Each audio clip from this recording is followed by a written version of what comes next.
1. Some backstory. I'm a 31-year-old woman, grew up pretty poor. I don't remember it well, but at one point my parents and I were only able to afford to eat beans and rice. My parents have since been able to pull out of poverty, and while they aren't rich, they are comfortable. And I have used a lot of what I experienced as a kid as motivation to be super careful with my money. I got a job in high school, worked odd jobs on the side, saved up every penny, rode my bike everywhere instead of driving and paying for gas, and by the time I moved out of my parents, I had a little over $17,000 in my savings. I don't have that much tucked away anymore, but I have investments and emergency funds and take my family's finances incredibly seriously, as I never want my children to experience what I did as a kid. Mine and my husband's financial choices afforded us the opportunity to purchase a home in the beginning of 2015, which we bought 50-50 with his mother. He paid his half up front, I made a large down payment, and his mother covered the rest with an escrow agreement that I would pay off what she had purchased. I have since completely paid my half, and the house is fully owned by myself and my husband. It's a 4-bedroom, 1.5 bath, 2-story home with a finished basement, attached 2-car garage on a double lot. We got the house for an absolute steal at only $118,000 for sale by owners. Since purchasing, we have installed a fence, updated the oven, washer and dryer, water heater, furnace, and paid for materials to have all the interior rooms repainted. The only updates it needs are purely cosmetic, as the exterior paint is an ugly brown-pink color, which we have started repainting and need to finish. The hardwood floors have some distortion due to it being a 100-plus-year-old house, and us having dogs when we lived there. And the bathroom could use an update, but structurally speaking doesn't need one.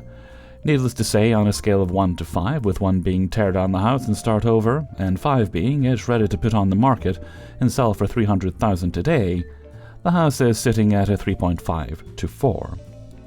Backstory complete, let's get into what's become my biggest headache for the past 4 years. I have a friend, Carly, a 27-year-old woman, who had incredibly similar experiences to me growing up, but struggles with finances, and has never seemed to get the hang of keeping any sort of savings over $50 at a time. I am not sure if it's a lack of self-control or that she's simply too focused in the moment when she gets paid and doesn't think to look in the long term, but she consistently makes her lack of funds everyone else's problem. I don't blame her for having issues with money, as learning to create a budget isn't exactly taught in school, and it took me years to learn and find a healthy balance. And the freedom of being able to buy whatever you want with no restrictions is super tempting, but at some point you have to learn to take responsibility. During the course of our friendship, I have helped her build countless budgets based off of my own. I made roughly the same amount of money as her. But each time they failed for whatever reason. We tried different ways to trick her brain into realizing that money sitting in her account wasn't to be touched, as everything needed to be used for bills, etc. And each time she would wind up still using every penny. It finally came to the point where I refused to help her with their budget anymore, because she never listens to my advice. And when I pointed out the easiest and fastest method to get her spending under control was to get a payee, she said she didn't need to be treated like a child who receives an allowance. Fair enough, I washed my hands of that topic. Carly moved out of her mom's house a little over 6 years ago and into a mutual friend's place. Tia, 27. As far as I've been told by Tia, Carly paid little to nothing in rent, even though they both worked at the same company and made close to the same salary. Carly's living space was an absolute disaster. She moved into the basement, and it was lucky if there was even a walkway to get to the washer and dryer. She constantly asked me to come over to help her clean and organize her space, and because I'm a people pleaser, I would always agree. Each time we would make significant progress, but then by the next week when I would come over to help again, it was as if a tornado had gone through her space in the course of a week. I have no idea how she was able to fit so much stuff into that tiny space. She would never clean up on her own or make any effort to put anything away, and would always wait for me to come over. And if anyone were to come down and watch us, it was always me cleaning or organizing while she sat back and dictated where everything went. Getting her to donate or throw anything away was like pulling teeth, as somehow even the smallest scrap of paper had some sort of sentimental value. After a little over a year of them living together, Tia couldn't handle it anymore and asked Carly to find some other living situation. She wasn't going to throw her out onto the street, but she literally couldn't live with Carly any longer. There are a lot of other things that built up that caused this, but I won't go into that here. It just so happened that my husband and I had purchased a second home around this same time. What we had owed on the first was paid off, and my husband had come into an inheritance, and we were able to look for our forever home that better fit our wants and needs. The best part for us is that the new house was literally a 5-minute drive from the old house. We had yet to decide whether we wanted to sell or rent our first house when Carly approached us with the offer of renting it from us. She and 2 other friends were looking to move in together, and with the house being as big as it was, there was plenty of space for all of them to have their own room and privacy. Since we hadn't yet decided if we wanted to sell, and there were 3 renters already lined up, we decided to use this as a means of passive income to invest in our future, and then down the road we would revisit whether or not we wanted to sell it, or keep it as a rental. The red flag that I didn't initially pick up on was that Carly was already referring to the house as her house to her 2 potential roommates even before moving in or signing a lease. So by the time it came to them all moving in, Carly had driven the 2 other girls to back out. The way I had written the original lease agreement was that the rent was flexible depending on how many tenants there were. So for the 3 of them, they would only have been paying $750 total per month. And if one person was renting, it would be $400 per month. In this area, you can expect to rent a bedroom for $400, so this was a crazy good deal as we really didn't need the money, and it was mainly to pay for insurance, power and heat, and property taxes. In the 4 years that Carly has lived in that house, rent has gone up 4 times, once to $500 a month, because the power bill went up and we needed to adjust for that, the second time to $550 a month, due to the same reason, the third time to $750 after she got a new job, and last year in October, more on that later. Also, in the last 4 years she has lived there, 2 separate opportunities for roommates have backed out, each time because she was setting the rules and referring to the property as her house, despite having 0 claim to it, and the fact that each person would have their own lease agreement. When she first moved in, she was working a minimum wage paying job, and she was my friend, hence the low monthly rent, but a 1.5 years ago got a new job at a local university, a 30-minute drive away. That pays very well and has great benefits, but somehow she manages to blow through her entire paycheck on I don't know what. Also, during the course of the past 4 years, she wound up owing me $750 in back rent, as she repeatedly was unable to pay me the full monthly amount due to repeated miscalculations in her budget and overspending on garbage, which she then stuffed into mine and my husband's property. My husband and I realized after a couple of years of being landlords that we aren't cut out for it. We have too much on our own plates and no time for upkeep, and Carly wasn't holding up her end of the rental agreement that she had signed. We talked about it and settled on the decision to sell, but we of course didn't want to throw Carly out onto the street and informed her of our plan. She proposed to buy it from us and started going through the route of getting a loan. During this process, she realized that the house wasn't what she wanted. She wanted land, and the house itself was far too big for her. She told us that, and we understood, and I even helped her drive to meet with realtors so she could check out other options to buy houses elsewhere. But each one fell through as she discovered that she wasn't going to get a new homeowner's discount or bargains with any loans that she looked at, and all of the loans required a minimum of 10% down payment, which of course she didn't have. This is where the entitlement starts. Carly wasn't going to be able to buy a home, at least not the home she wanted, and settled on buying our house. We had briefly talked at the very beginning of her tenancy that we may consider a rent-to-own situation, but no agreement had been made. No sale price had been decided, no appraisals or property inspections completed. Nothing had been signed. It was simply a comment that we had made in passing and then chatted about later again in passing. She took it as gospel and said that if she bought the house, that she expected the 2.5 years of rent she had paid to us to be comped off the total sale of the house. I reminded her that we never signed anything about a rent-to-own and informed her that wasn't how this was going to work. Her next tactic was to try to suggest that we quitclaim deed the property to her, again without her paying us anything additional to the 2.5 years' worth of rent she had already paid us. How this works is that whoever owns the property grants the title and deed to whoever they're giving it to, and it's generally a lot faster and cheaper than going through the process of buying a house. But there is still generally something paid for the property when the title is transferred. At this point, she only paid about $10,000 in rent, more than half of which went to paying for utilities that we covered instead of having her pay them and property taxes, and she was making it sound as if she wasn't going to give us anything beyond that. I again told her that this would not be a viable option. The house was in great condition, and even with the exterior paint and repairs to the floors and bathroom, was worth at least what we had paid for it, $118,000. She tried to spin it that she was doing us a favor by taking it off our hands, as I had expressed to her that we were tired of being landlords and it was more effort than we had time for. Her last attempt at buying the house on her own was to offer me $1. That's right, a single dollar. I will admit I don't know if this was a failed joke attempt on her part, but it certainly fell flat, and I was so mad I was shaking, though I laughed it off.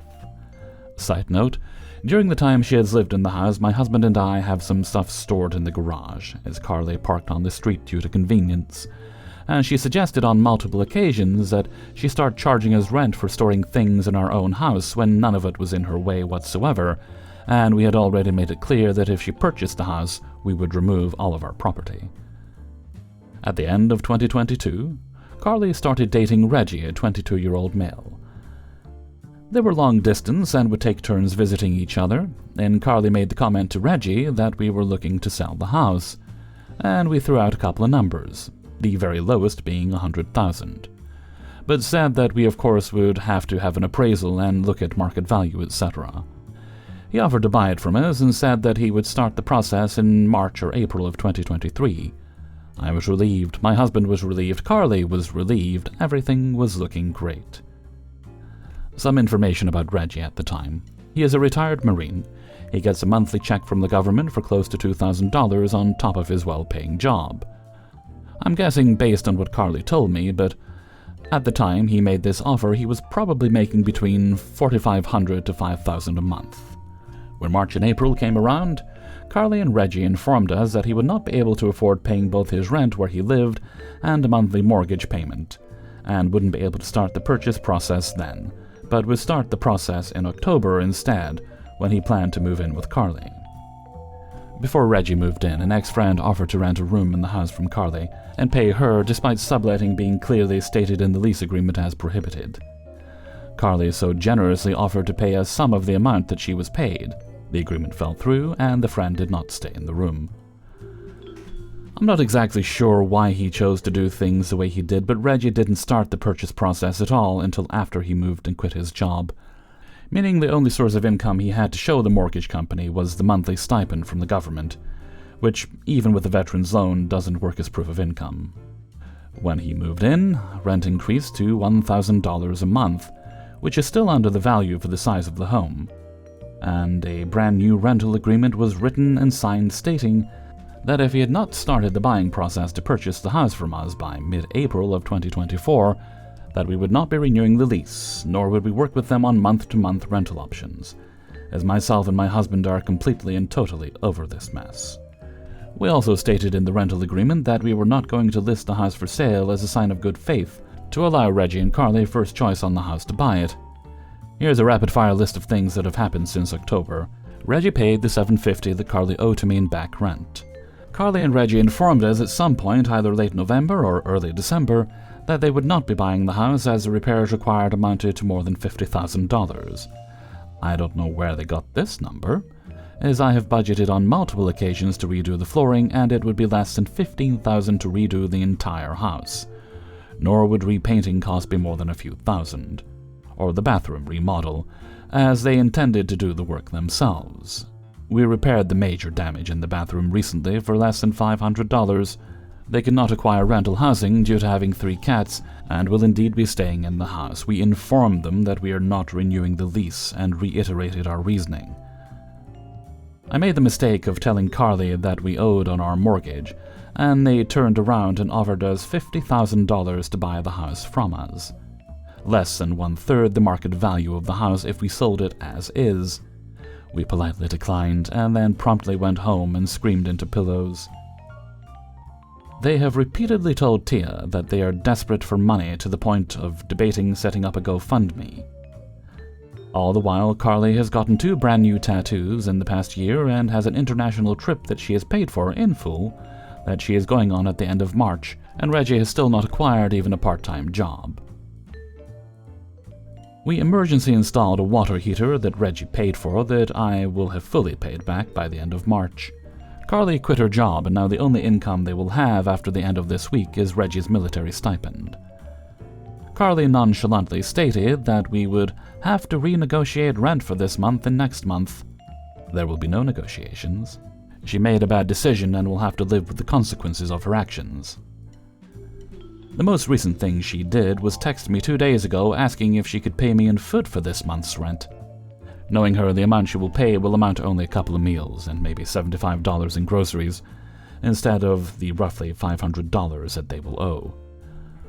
I owe Reggie roughly $500 left to pay off the last bit of the water heater. I jokingly answered that the electricity and insurance companies don't accept food as payment, so neither can I. She then offered to pay me what it would cost to pay these expenses, and then the rest she would pay in food. I have not responded. It's been a day and a half. They will pay me in cash and nothing else. I'm done. No discussion. My warning to all of you, don't mix business and friends without getting to know said friends very well first. If I had known what I would be walking into, I would never have allowed her to move in. 2. Some things are just hard to fathom. Our house is on a downslope, and the front patio sits below the street. Even though we live in a metro area, our streets do not have sidewalks, just the street and a dirt area between the road and our fence. This area between actually belongs to the city, but as is usual, the property owners are required to maintain it. Last summer, I had just decided to give it a small makeover, and had pulled up the bricks that had been framing the plant area and stacked them against the fence, while I decided what exactly I was going to do. One evening during this time, my family and I were sitting around our fire table out on the front patio, enjoying a nice evening.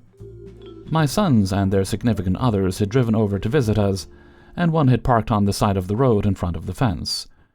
We were all sitting around chatting and having a nice time. I was sitting facing the upslope, and happened to notice the shape of someone walking by. But between the car and our fence. Now that's not a big deal.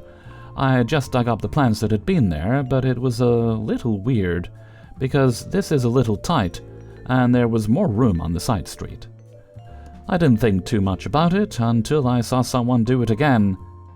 It's not a busy street, so there really was no need to go that way. I thought something was off because they had to deliberately make the choice to take a narrow path instead of the easier path, so I decided to see what was going on. I walked up the stairs and looked at the area between the car and fence. I was stunned to see that almost all the bricks were gone. I looked back down the street, and there is the young 20-something boy riding away on a bicycle with some of my bricks in his baskets. What the hell? I yelled at him and he stopped and looked back. I walked over to him to ask what was going on. What are you doing with my bricks? You were just sitting there, so I thought I would take them. Keep in mind he had to park his bike and walk between the car and the fence to reach them, and 6 people were sitting 20 feet away, 3 facing his way. Those bricks belong to me. Why would you think you could just take them? That's stealing.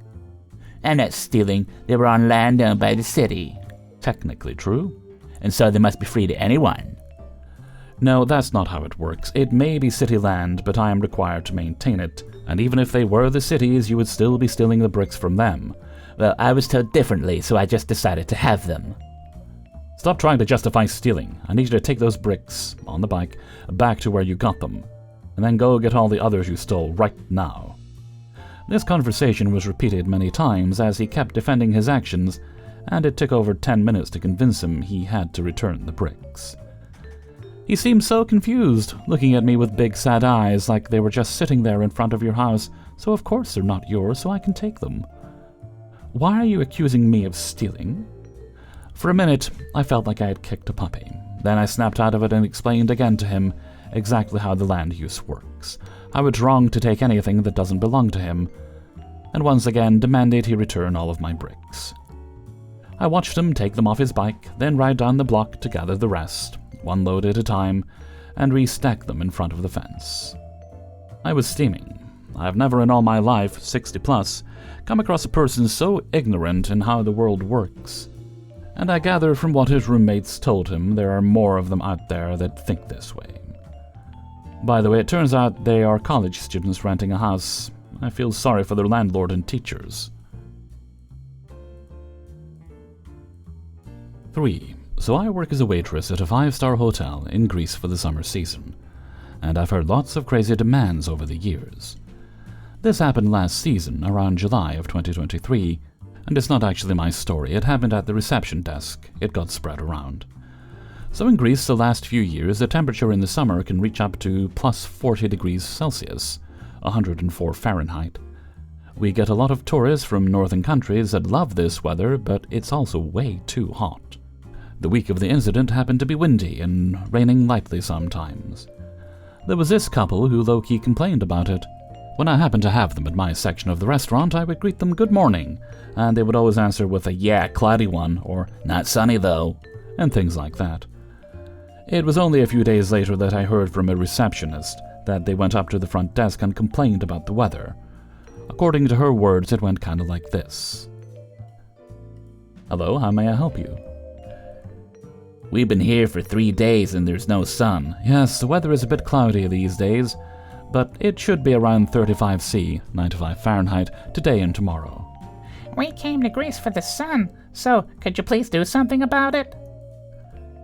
The lady was nice at first, unlike her husband, but that quickly got away when the receptionist looked confused about her request and offered them to use the indoor pool instead if they didn't like the weather. No, we came for the sun, so fix it. Yeah, can't you turn it on or something? I'm sorry, but we can't control the weather. We paid to be in the sun, so if there's no sun, we want a refund. Yes, we want a refund and a room in the top floor to be closer to the sun when you fix it. The poor receptionist was dumbfounded at the time. I burst out laughing when she told us about their requests. I apologize, but we can't upgrade you to a suite at this moment, as we are fully booked this week. Didn't you hear my wife? She wants one of the rooms to be closer to the sun when you turn it on. The man pointed at the floor with the suites that had a private pool and obviously were more expensive. I'm sorry, but an upgrade to a deluxe suite is not possible, and neither is changing the weather at will. She tried to be as polite as she could, but I don't think they got the hint. Good thing her colleague got their manager there to handle the situation. The couple was still mad no one would turn on the sun, as they said, but they stopped complaining when the manager offered them a free meal at one of our a la carte restaurants as a compensation. In my opinion, they were really that stupid. Or just wanted free stuff. To be honest, many people complain just to get free upgrades, etc. So we can't always know if they're serious or not. 4. I worked pizza delivery a few years ago. Now that I don't there anymore, I figured I'd share this gem. For a little while, some of the phone girls were jealous of how much money the drivers made in tips every night. We averaged out $90 to $150 on a good night, but their own tips usually ran about $20 to $30. One girl, the phone girl, wanted drivers to share tips with the phone girls, even though they had their own tip pool that was split with the cooks. The phone girl even tried to get the store manager to sign off on it. He wasn't having any of it, and ignored all the drivers when we told her just how much of our tips went to fuel and maintenance. Phone girl wanted half of all the drivers' tips to be split with the phone girls and cooks, despite having their own tip pool. Heck, the cooks were paid more than the rest of us, since they had the hardest job in the store. Seriously, they sometimes had to crank out up to 50 pizzas in 20 minutes on busier days. Phone girl was a girl whose job was just to answer the phone and take an order down on a computer that did half the work for her. While they were also supposed to make salads, that wasn't nearly as much as the cooks or drivers did. Hell, most of the time a driver ended up cleaning up the front end while the phone girls decided they weren't up to it. Finally had enough of it one day, so I told phone girl to her face that what she wanted to do violated state law. She still argued against it, so I decided to bide my time and wait. Here's the thing, I was well known for splitting any tips that I got that were over $20 with the back of house. So I decided to wait until I got to the local Rich Guy delivery. For the record, Rich Guy was well known for giving extravagant tips. I'm talking like $150 for a pair of 14-inch pizzas and some breadsticks, which ran about $50. The management hated it because they had to call him the next day each time and verify that yes, he meant to tip that much. And the kicker, Super Bowl Sunday was coming up, and I knew that big tips were coming. The best part was that he liked to ask for certain drivers, and I was one of the ones scheduled that he normally asked for. I talked with some of the other drivers who were scheduled for that day to make sure that they were on board, and we set the plan in motion. We even had our shift lead in on it, which played into things later. Super Bowl was about a week after the discussion between me and Phone Girl. Rich Guy ordered, and I got the order. And boy did he pay out that day. He'd been having a party, and he ordered almost $300 worth of 18-inch pizzas, breadsticks, chicken bites, and wings. When I got there, he gave me $200 in a single tip, which doubled my tips for the night. At the end of the night, I counted up my tips and started to do my usual. But I stopped at the end, when I was reporting tips on my end of night. Most of the staff were waiting for me to finish since I was known for sharing large tips. Even the other drivers who knew it was coming. Calling my lead over to the register that I was reporting my final counts on, we had a discussion that we knew Phone Girl was listening in on. Rich Guy gave me $200 for a tip. We going through the usual routine? Yeah, I'll leave a note to call him in the morning to verify again. Great, thanks. You doing the usual thing? Referring to my habit of sharing tips over $20. Nah, I'm kinda done with it. Huh? I thought you always shared tips over $20. Yeah, but I got sick of certain people who keep talking about forcing us drivers to share our tips. Oh, I see. Yeah, that would get me irritated as well. But you are aware they can't do that, right? They seem determined to try, so I'm going to start keeping all my tips to prove a point. Fair enough. It's your money. Even I can't force you to share it. And that's law. Phone Girl had been waiting in the corner of the store for me to finish my count and share my tips the whole time. From what one of the others told me afterwards, her face turned about the color of a tomato during this whole exchange. Finishing up my count and dropping my money, I got ready to leave. Some of the cooks were waiting by the back door, expecting me to share as usual when I just walked by them, thinking I'd forgot about them. One of them asked in a not-so-subtle manner, "Dang, I was busy. Did you make good tips tonight?" "Yep," I replied. "Not doing your usual?" one asked. He knew he wasn't allowed to ask me directly to share tips, but he'd been one of the ones I usually split tips with. "Nope, you can ask Lead about it if you want to, but I've stopped doing that for now." I had the next couple of days off, so I wasn't there for most of the storm that followed. The cooks that I usually split with got curious and asked Lead about what happened, and since I told him I didn't mind him telling, he told them the truth. That one of the phone girls had been getting on my nerves about sharing tips, which wasn't legal. He then pointedly asked why they thought it was strange that I wasn't sharing tips. When he was told that was my usual thing, he commented in a not-so-subtle way that it was very generous of him. Needless to say, the cooks who had been the beneficiaries of my generosity weren't that amused that I stopped being so generous, and wanted to know why. Phone Girl soon started getting the cold shoulder from most of the other back-of-house staff, and she soon complained to the owner, who had been unaware of my normal generosity, that she was getting bullied. After a call to come in to work on my day off, I was asked what was going on by the owner. So I told him everything. The next Friday, everyone was scheduled for a mandatory meeting. Owner came in and explained that forcing an employee to share tips was a violation of state law, and that if he ever heard of someone being pressured to split their tips again, he would be reporting it to the labor board and firing the person responsible. Phone Girl was ordered to apologize to the drivers she'd been bugging about splitting tips, and I worked my next few shifts as usual. Phone Girl never gave me trouble after that, and eventually I started sharing the larger-than-normal tips again into the general tip pool. I ended up changing jobs about a year later, but I still look back on that job fondly. I loved working there, and I would gladly go back if they ever asked me to work part-time again. On a more passive note, Phone Girl has really turned herself around and is even going to be a store manager at a different location. We ended up burying the hatchet a few months after the whole thing. 5. I had someone once try to take my blue heeler, Sophie, from me when I was out in town with her. Background. At the time of the story, I was 19, and my younger brother was 6. I take Sophie out with me and pick him up from school. Then we go to the restaurant next to where my father worked as a pharmacist. When my father was done at work about an hour after we got there, we'd all carpool home together. The little brother would take his food to the little arcade machine they had in the back and blow his allowance on it, and I'd go outside to eat with Sophie while reading on my tablet. It was a nice little mom-and-pop ice cream parlor and restaurant that has been around since the early 1930s, and is across the street from a rather well-known tourist attraction. We knew the owners, and they liked her, often spoiling her with food that was either turned away or just stuff they couldn't sell that day. The owner's wife would often spoil Sophie with free ice cream or a piece of saltwater taffy. The story. The little brother had a half day on the day this happened, so we'd gotten there right as the lunch crowd was leaving. I leashed Sophie to an outdoor table at the restaurant, while my little brother and I went inside to order as per our usual routine. The owners had no problem with it, as we were on good terms at the time and still are. Sophie wasn't aggressive, and I was on a first-name basis with most of the staff who adored her. Most of them were either still in high school or just graduated and picking up a first-time job. I go to place our order, including something for Sophie to eat, and halfway through the order, the server points behind me and says in a panicked voice, "Someone is trying to grab Sophie." I dropped what I was doing, turned around, and saw this heavy-set lady trying to corral Sophie around the table, with one hand on her leash and the other hand trying to grab her collar.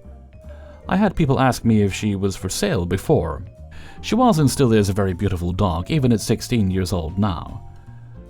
But nobody had tried to just take her before this. I rushed towards the door and threw it open so hard it nearly cracked the glass pane. Meanwhile, the cashier was calling the owner out of the back of the kitchen. After I got around the door, I demanded, "The hell you messing with my dog for?" The lady responded with a sweet voice, "I was going to take her home." Like she wasn't just trying to steal someone's beloved pet. I lost it and screamed at her, "Get your hands away from my dog or there's going to be police involved, and it won't be for you." I was and still am a big guy. I'm 6'1" and about 280 pounds. She jerked her hand away like she'd been stung, and decided to start to try ranting at me about how you obviously don't care for the poor thing if you're leaving it tied out here in the sun. You don't deserve this, sweet little thing. The nerve of this lady. She'd been caught red-handed, and she was still trying to get my dog. At this point, I'd had it. "Lady," I began, trying and failing to keep calm. I've had anger management issues since I was small, so this wasn't easy. She's in a shady area, and I set a bowl of water down for her, which wasn't even touched yet.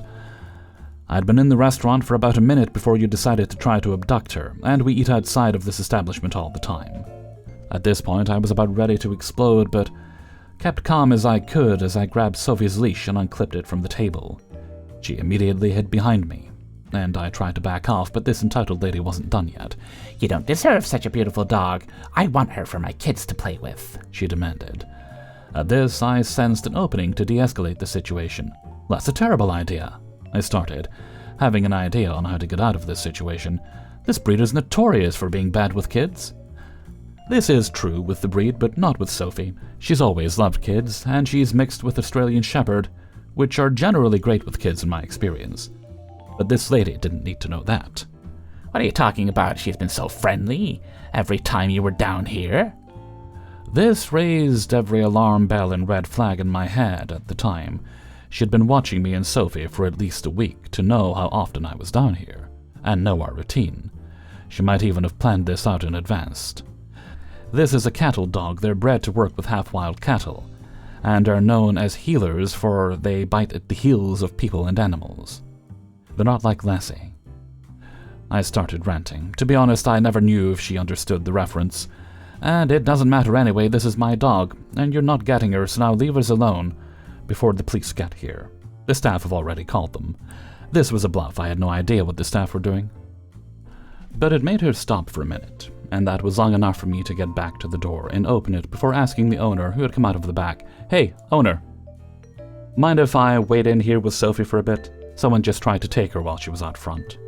The owner took one look at me and at Sophie trying to hide from the lady, and replied, "Head into the back. I'll let you know when it's safe." I took Sophie and headed into the back area next to the arcade machine, where she cuddled up to my little brother, who she's always been attached to. Meanwhile, I heard the owner start telling the lady off. She even tried to claim I stole her dog. The conversation went like this. "You just took my dog." "Nice try, but he's a regular, and he's had that dog for 2 years now. I've known her since she was a puppy." The owner said in the most quiet, soft, and collected voice I've ever heard him use. It honestly made him more intimidating. I had never seen him get angry before, and it was terrifying. "No. You're leaving right now. We have you on camera trying to take this dog." "This isn't over. I want to speak with the owner." "Yes, it is. I'm the owner, and you're banned, both from my store," for some reason he never called it a restaurant, "and all other stores in town." "You can't do that. You have no authority." "Yes, I can. I'm head of the local council, and I'm making sure that they all see what you did. If you leave now, you should get away before his father gets here. I've already called him, and he's not a nice man when his family is threatened." This was a bluff. He never called my father, but I didn't learn that until years later. Dad was a true Papa Bear when it came to his kids, even threatening the local deputy once when he came into our house when he wasn't home. This was what finally broke her, but she wasn't going to leave before getting in one last blustering half-threat. "Fine, I'll leave. But this isn't the end of this." After which she stormed out. It turned out that was the end of it. The lady got kicked out of all the local-owned stores and had to do all her shopping at a chain store in the next town. She later moved out of the area when people found out what type of person she was and stopped being nice to her. Nowadays, the ice cream shop has been sold to new owners. The old owners retired a few years later and are living a comfortable life in the Washington Peninsula. I still talk with them online every now and then. I gave the wife my reading tablet so she could enjoy her books more often as a retirement present. My father's also retired and spends most of his time around town hanging out and playing with his friends in a blues band, and my brother and I work at a local grocer. Sophie still likes kids and the sweet things in life, but we've had to cut back on how much she gets. She's getting old and having trouble getting around now. This happened in a small community about an hour and a half east of Seattle, Washington.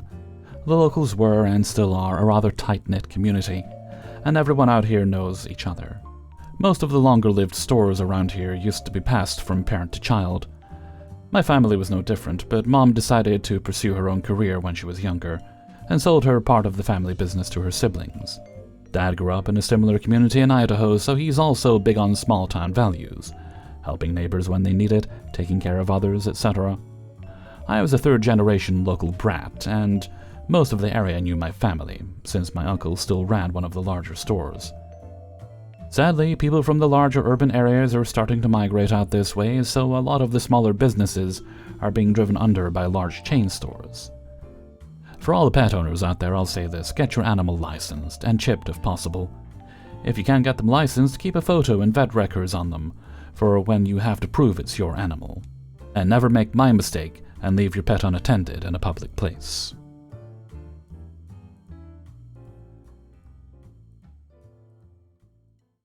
Hey everybody, Hellfreezer here, and thank you very much for listening to Idiots in the Wild, episode 159. And thank you very much to everybody who allowed me to use their stories in this video.